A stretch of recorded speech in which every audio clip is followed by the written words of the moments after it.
આજે મેં કાઠિયાવાડી વરાળિયું આખા રીંગણાનું શાક બનાવ્યું હતું, જે એકદમ ટેસ્ટી બન્યું હતું અને બધાને ખૂબ જ પસંદ આવ્યું હતું.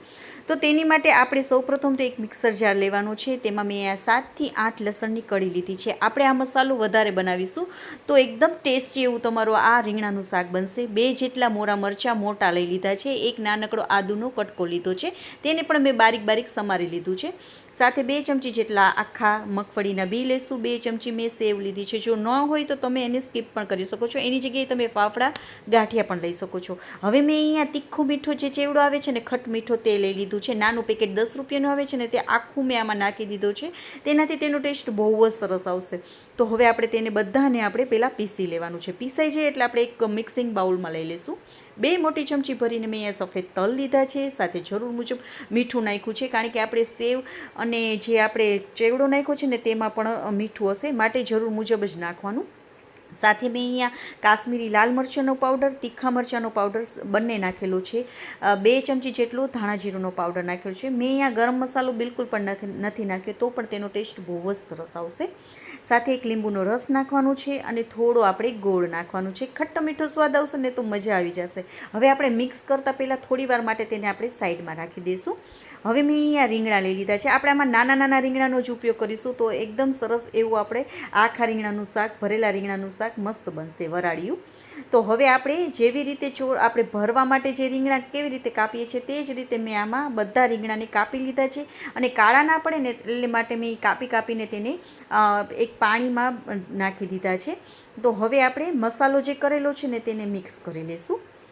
તો મિક્સ થઈ જાય એટલે હવે પાણીમાંથી આપણા રીંગણાને એકદમ પાણી નિતારી અને કાઢી લઈશું. અને એકદમ સરસ એવો આખામાં રીંગણામાં આપણે મસાલાને ભરી લેવાનો છે. આવી જ રીતે આપણે બધા રીંગણાને ભરવાના છે. મસાલાને એકદમ સરસ એવો જ ભરવાનો છે.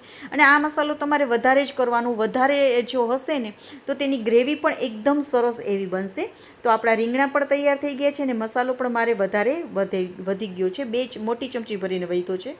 હવે મેં પાણીને પહેલેથી જ ગરમ કરવા માટે મૂકી દીધું. તો એક તપેલીમાં મૂક્યું છે અને એક જારીવાળું વાસણ રાખી દીધું છે. તેમાં આપણે બધા રીંગણાને ગોઠવી દેવાના છે.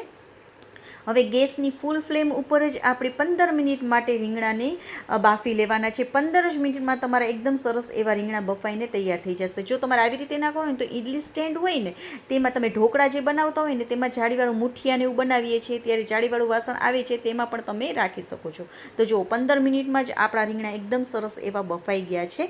તો હવે તેને કાઢી લેશું. હવે તેનો વઘાર કરીશું. તો તેની માટે મેં અહીંયા 2 મોટી ચમચી ભરીને તેલ નાખી દીધું છે. ગરમ થઈ જાય એટલે રાઈ, જીરું અને હિંગ એડ કરી દઈશું.